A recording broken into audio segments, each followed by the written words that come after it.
It seems as though there are many different kinds of stories and experiences about episodes of cartoons that either were replaced, changed after viewing, or scrapped entirely.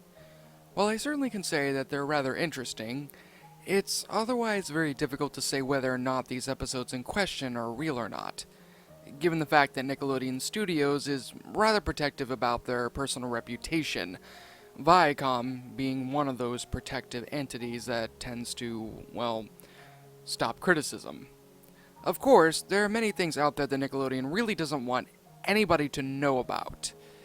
And for the most part, I really don't blame them. Imagine if a script for a show, leaked pilot episode, or hell, anything that wasn't exactly, well, up to date, quote unquote, with the current, quote, political correctness status, had been leaked for all to see online. There would be a huge backlash, and Nickelodeon itself might have gone through bankruptcy just from the boycotts alone. So try and understand why most of these things aren't usually made to be factual, but only for the fact that it's simply a creepy story time. With that said though, I do happen to have a script, or, well, more or less had a script, more details on that one later, that was something that I never really expected to be done, especially for the time that it was made. But before I get too deep into what this is, a little backstory as to how I managed to get this script may be necessary. To start off, I'm friends, or rather was friends, with the man by the name of James Martin. He really wasn't anything that unique or special in terms of, well, physical build, but his mind, well, that's another story.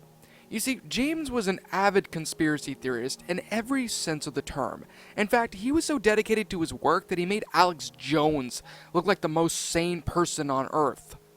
I'm not joking. Now, when I say that he was dedicated, I mean he was dedicated and believed in any kind of conspiracy theory that he could get his hands or his eyes on. Reptilians controlling the world? Yep. Chemtrails and FEMA camps being our near future? Check. New World Order? You bet. Inside jobs, false flags, etc. Yes, yes, and unfortunately yes. The guy was, like I said before, very dedicated to his work. However, researching and making videos online about the whole thing wasn't really enough for him. He actually went a step forward to try and validate his claims, or at least attempt to. What did he do, you might be asking? A lot of illegal shit, to put it nicely. He would hack into government databases, steal from various stores that he thought were controlled by the Illuminati or anything like that, and even one time broke into a Masonic temple across town and filmed every single lodge meeting and the like for about a solid month, before being caught and arrested on sight. He got about a month in jail, for anybody wondering. Now, what does this have to do with my story? Well, let's just say let's just say his conspiracy theories actually managed to convince him to go to Nickelodeon Studios in California, rob it during the night, and grab whatever he could get his hands on, and then proceed to make his way back to where he lived. I mean, why he did it, he still to this very day won't really tell me. But likely chances, it's most likely because he thinks that they're trying to do some kind of stupid shit or whatever. Now, what he managed to get wasn't anything really that interesting, but he claimed that it was all, quote, ritual items to, quote, brainwash our kids and other bullshit like that. Although he never really explained much else after that. When I first looked into the box, the only things that I saw in there at the time was a studio camera, a small one, but still pretty expensive looking, a few journals from what looked to be a couple of producers of a couple of obscure kid shows that have yet to air, and a small quantity of USB drives, VHS tapes, DVD-R disc, and a reel or two thrown into the mix.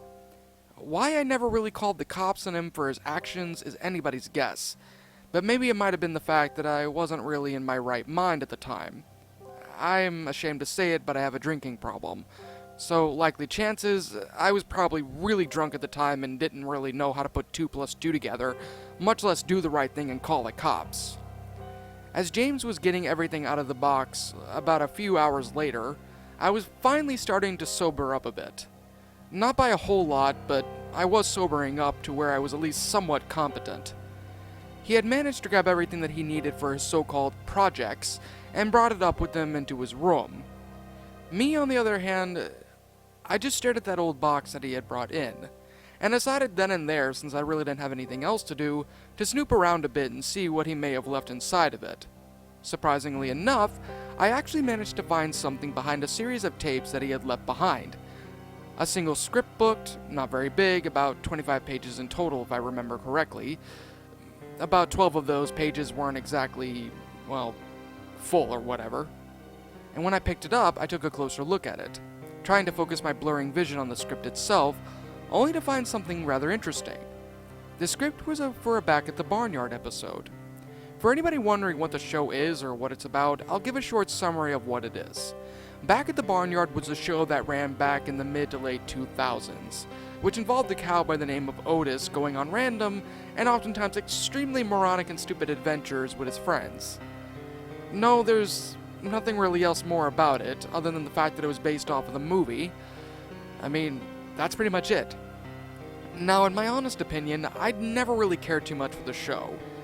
Well, at least when I was sober. When I was drunk, this would be the show that me and my friends would put on, and we'd all laugh our asses off at whatever stupid joke or plot came onto the television screen.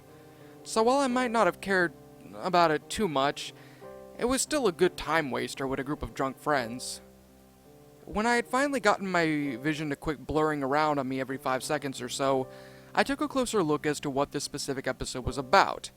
I flipped a few pages to the script to find the main title of the episode, Meet the Ferrets, along with the name of the writer and producer located below the text. Now, you know how I said that I didn't particularly like the show? Well, I don't, but out of all the episodes in that series, Meet the Ferrets actually was probably one of my favorite episodes. Actually, it was the only favorite episode that I liked about it. Now, this is primarily due to the fact that it helped me come out to my parents as bisexual about a month or so after the episode aired. I don't know how or why it did it, but it managed it. Not only that, but while it was still pretty over the top at times, the main theme that it focused on was about the main issues of, well, like I said, coming out of the closet. Don't believe me? Watch the episode yourself, and tell me that it's not a huge metaphor for coming out of your parents. Freddy freaking out over his parents coming to visit, him trying to hide Peck from getting eaten, and his admission at the end by the little ferret about him being a vegetarian, his parents accepting his differences, well, kinda. It's there, people, trust me. This, of course, really made me want to read the script and see everything that was put into making this episode.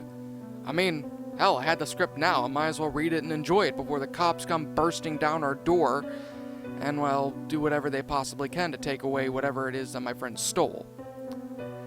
So over the next hour and a half or so, I read the script. Again, and again, and again.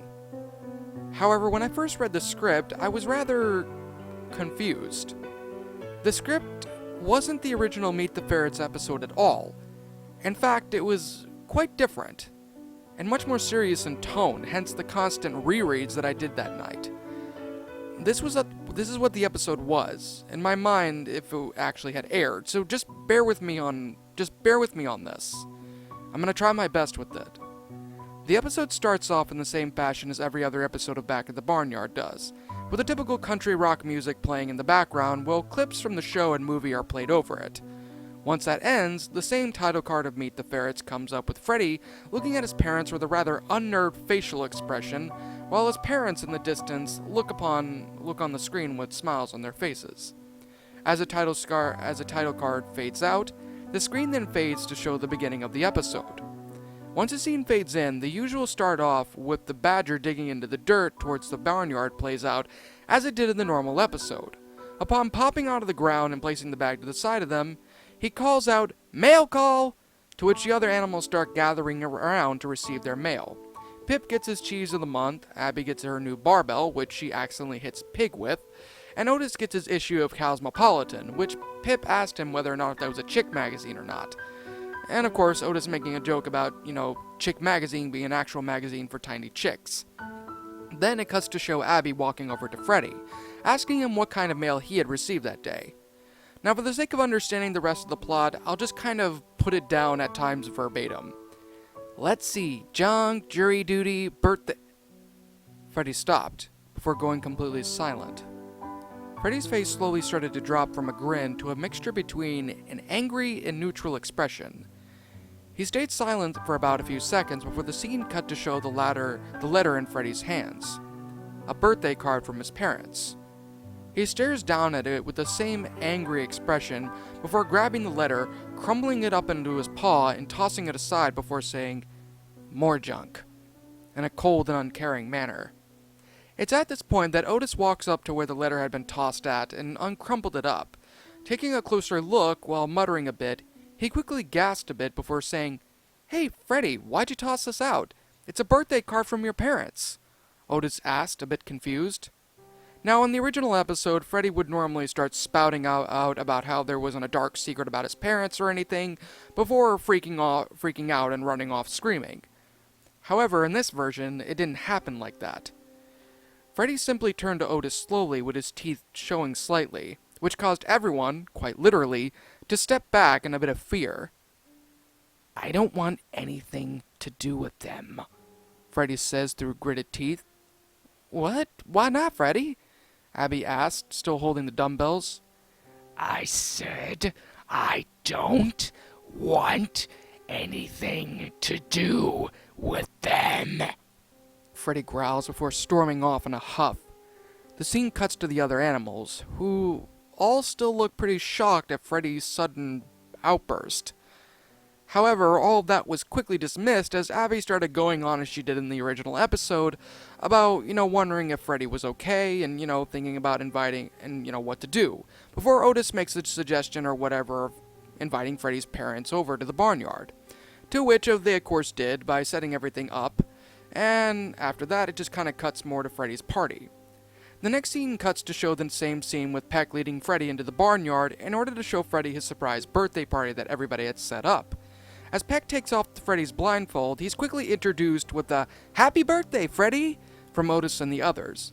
Freddy thanks them all as per usual, before Otis tells Freddy about them inviting his parents over to the barnyard. Now, in the original episode, Freddy screams and then proceeds to start panicking about how his parents can't come over, and, that Otis needs to uninvite them. In this version, however, Freddy just stares at everyone with a bit of shock on his face, before he begins to rub his temples with his fingers as if to try and relieve some kind of stress or growing anger, followed by a series of agitated growls. Otis, growing confused by this reaction, walks up to Freddy and asks him, "Freddy, are you okay?" Freddy simply walks to a wall, he takes his fingers off his temples, and slams his head violently into the wall once. Before anybody could react, though, Freddy immediately begins to speak. "You did what now?" "We invited your parents to the barnyard, Freddy," Otis responds back. "What did I tell you and everyone else back there?" "I don't want them here," Freddy snaps as he turns around to face the others. "But, Freddy, they missed you. They can't wait to see you," Otis begins. "You don't understand, Otis. Those people are screwed up in the head," Freddy begins. "I've had to deal with enough of their garbage for years now before I cut them out." Cut them out? Freddy, what are you talking about?" Otis asked. Before Freddy could speak, a stock doorbell sound plays, or at least that's what it said in the script, and Otis immediately walked over towards the door to the barnyard and opened it up, revealing Freddy's mother and father, Herb and Margaret for anybody wondering, in their usual clothing. Hi, you must be Freddy's parents," Otis said, opening up the rest of the door. "Why, yes, we are. My name's Herb, and this is my lovely wife, Margaret," Herb said as he pointed over towards his wife. "Well, nice to meet you two. Come on in. We're just about to set up the birthday party for Freddy. And we got plenty of cake, too," Otis said excitedly as he led the 2 orange ferrets into the barnyard. Upon entering, everyone soon began introducing themselves to Freddy's parents. As they do so, Otis turns to where Freddy was once at, only to see that it was empty. A comedic outline of Freddy flashes for a few seconds before cutting back to Otis, who proceeds to groan and make his way around various parts of the barn, searching for the young ferret. He continues to search for Freddy for a bit before giving up and making his way back towards where the party was at, and to Freddy's parents. "Well, Mr. and Mrs. Ferret, I can't seem to find your son anywhere. He's probably hiding around here somewhere," Otis said. "Oh, that's okay, sweetie," Margaret replies. "We'll just make our way over to the silo to freshen up a little bit. Shouldn't be too long." The 2 ferrets immediately exit the barnyard and then proceed to go off screen. As they do this, Otis motions for Abby and the others to follow him. The scene then fades to black before fading in to show Freddy in the cellar, sitting on a barrel quietly. The scene was apparently dark, so the only thing that was shown was Freddy's eyes and outline. After a quick sigh, the door to the cellar suddenly opens up, causing Freddy to jump and bathing the interior of the cellar in light before Otis and the rest of the gang make their way into the cellar. "Hey guys, I found him!" Pig called out, pointing over towards where Freddy was sitting down at. The others walk up to where Freddy was perched at and surround him in a mini semicircle. "Well, I didn't think I'd find you in here, Freddy. But, sir, with you being a scaredy cat and all," Pip quipped before being quickly silenced by Otis. "Freddy, look," Otis began. "I don't know why you're trying to avoid your parents so much, but come on, Freddy, you can't stay in here all day and avoid them. They'll eventually find you anyway. Besides, the only reason they're here is to see you. Now come on, get your butt off the barrel and go see your parents." "I'd much rather be dead than ever look at them again," Freddy said coldly. "Ugh, Freddy, come on, don't do this. Don't be difficult," Otis begged. "Until they leave, I'm not getting off the seat," Freddy said, crossing his arms. "Okay then, Freddy. You want to play like that?" "Abby?" Otis said. "On it!" Abby called out before grabbing Freddy and throwing him over his shoulder. "Hey, let me go!" Freddy yelled out, practically kicking and screaming in the process. The scene then cuts to the outside of the cellar, with the voice of Freddy growing louder as the animals make their way up the stairs. Upon coming out of the basement and onto the green grass, Abby plops Freddy down on the ground, rather hard, which proceeds to cease his complaining. Freddy attempts to try and run back into the cellar, but Otis quickly grabbed his long tail and lifted him up, before he can even have the opportunity to try and escape from his friend's grasp. Otis then proceeded to lift Freddy up a little higher, until around eye-to-eye level, and then spoke to him in a stern yet calm voice. "Listen to me, Freddy.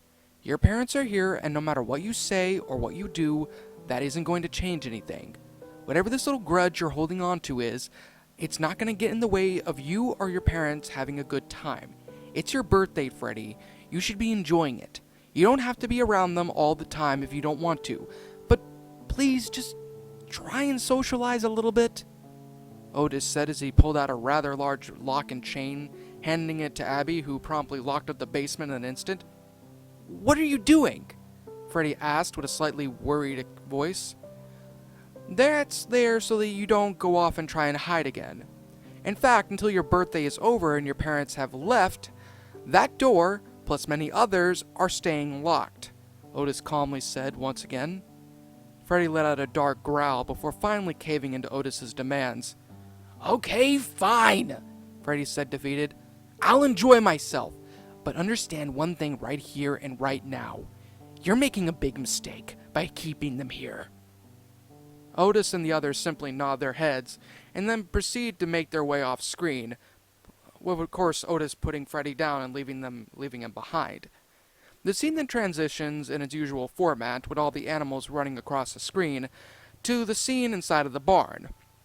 This was pretty much the same scene of Otis showing both of Freddy's parents around the place, including the chicken coop as well, with the sole exception of Freddy being there. Once a series of scenes had ended, instead of showing the usual scene with Freddy trying to stop his parents from killing various chickens, eating his best friend Peck, or anything like that, it instead cut to show the scene of Freddy's parents showing everybody a slideshow of Freddy's life. It all goes out the way that it should have. Nothing really that different, with the sole exception of Freddy not talking to Otis about what in the world was going on. Instead, the little ferret just simply was pretty much leaning against the wall in the barn, with a slight scowl on his face. Normally at this point, Freddy's mother would start talking about the, quote, traditional holiday dinner that their family has yearly, which in turn would cause Freddy to freak out, but what happens instead was a lot more fucked up. As the slides continue onwards, Freddy's mother skipped to another slide, which was to be shown as a family portrait, with her saying, "And this here is our family tour to the Ferret Mental Institution." At this point, the scene cuts back to Freddy, whose eyes had already snapped open wide with shock and surprise. As the scene focused in on his now panicking face, Everyone in the crowd starts to make jeering comments and sly remarks about the asylum and about how Freddy should have been locked in there.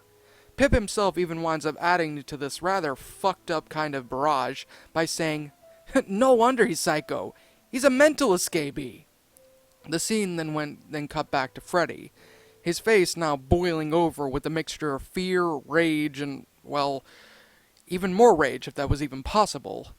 His pupils even start to dilate a little bit, with quick flashbacks, with flashbacks showing Freddy in the asylum, dressed in white while all the other mental patients laughed at him and treated him rather badly. This kept going on for about a few moments, pretty much, well, kind of going to and fro from the asylum all the way to the other people and even his parents laughing at the whole situation as if it was nothing. Until Freddy apparently wound up snapping and grabbing the same shovel from the original episode. However, instead of jumping and smashing the projector to bits, he slowly made his way down the aisle, that same look of rage and hatred still plastered on his face as he walked. The scene then cut to show Freddy's father standing next to the projector, laughing away with the others and his wife. That is, until Margaret turned around a little bit and saw Freddy walking towards him. Her eyes widened, and just as Freddy is about to lift up the shovel, she screams, "Herb, behind you! Watch out!" Herb turns around and sees his son, shovel raised up and quickly going down, and in an instant manages to dodge the shovel. For the next minute or so, the scene would cut to show Freddy smashing the projector, yelling and screaming violently as he did it, while also cutting to the other faces of the characters as well. First, it cut to Freddy's parents, who looked extremely shocked and horrified at what their son was doing. And then next to Abby, Pig, and Peck, who were showing in the same expression of horror. And finally to Otis, who just looks on with a bit of shock on his face. Once the damage concludes, with Freddy breathing heavily, Herb immediately gets up from the ground and angrily makes his way over towards where his son was at. "Son, what the heck are you doing?" Herb snaps. "The heck does it look like I'm doing, Dad?" Freddy growls, spitting a little bit on the floor as he addressed his father. "You just destroyed all those memories that your mother and I spent years taking, getting, and spending just so that we could look back on our past together," Herb yelled. At this point, Freddy simply stops breathing heavily and starts to silently chuckle, which apparently nobody else can really hear except for the listener.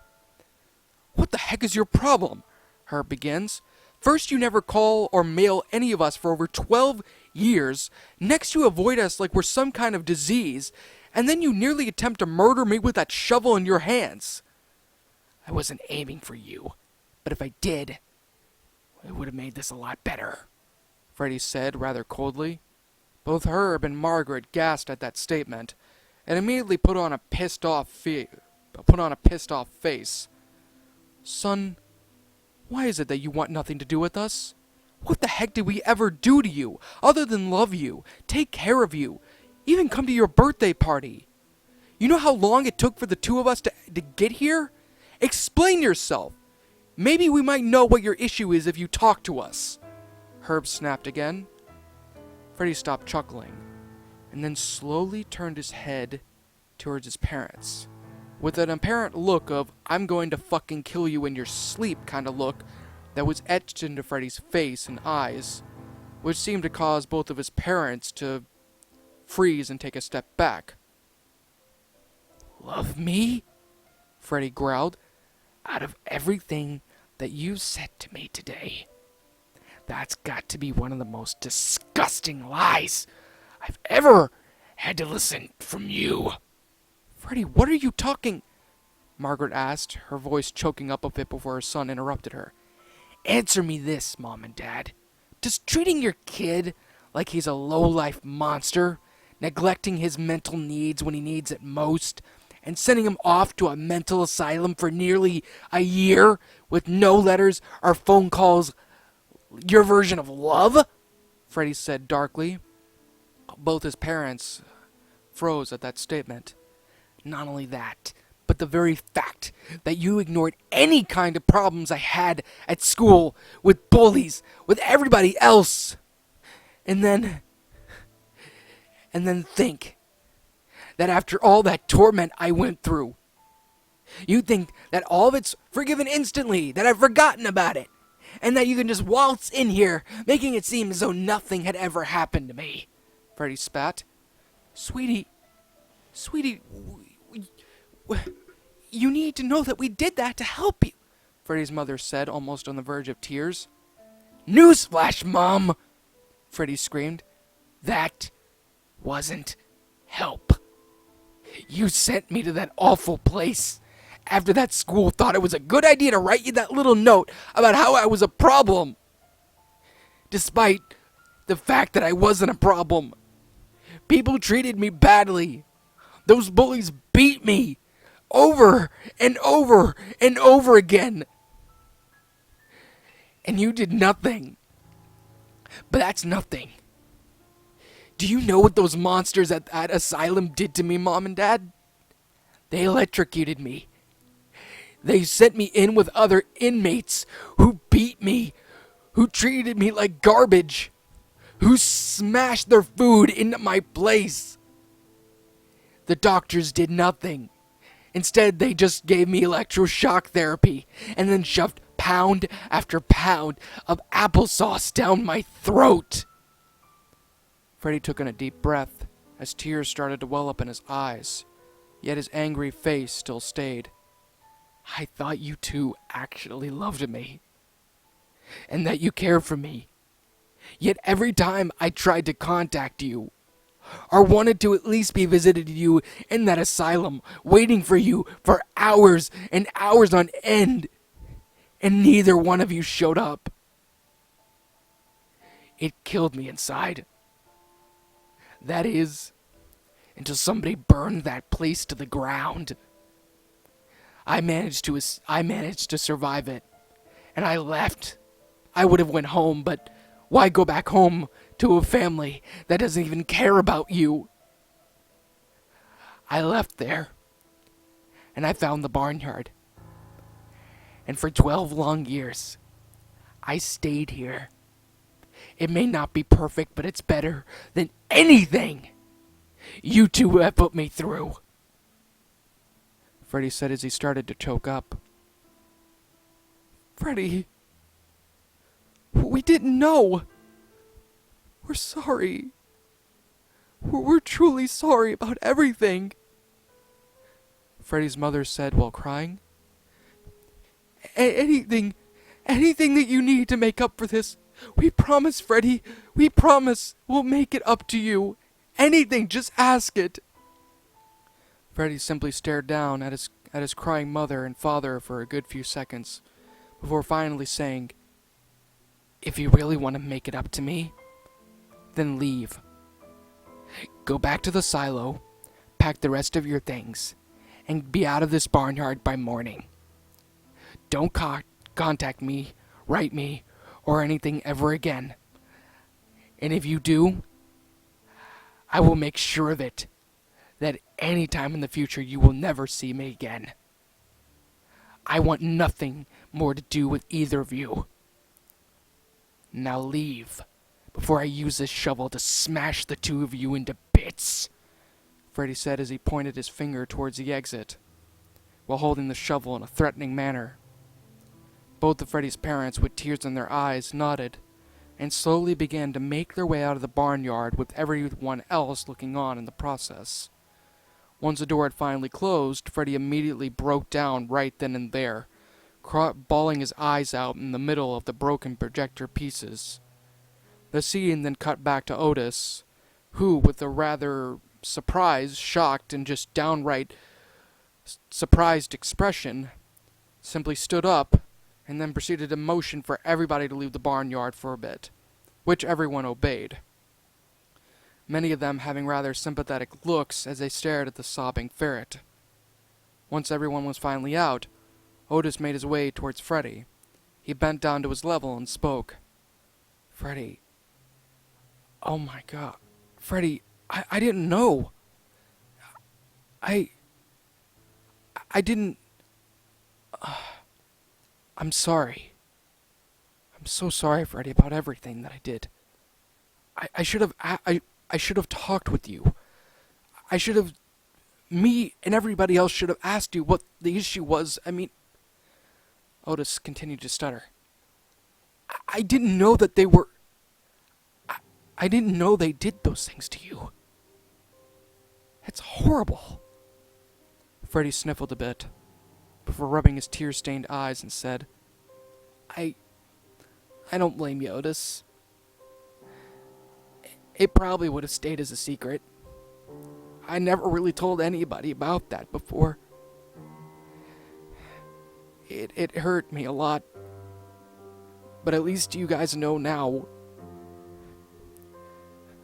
Those images that they started putting up in the projector was too much. The flashbacks of everything happening to me. Freddy began to break down once more, while Otis held him close and comforted him. All the while, the scene cut to the outside of the barnyard with everyone staring down in anger at Freddy's parents, completely and utterly disgusted about what they had done to their son all those years.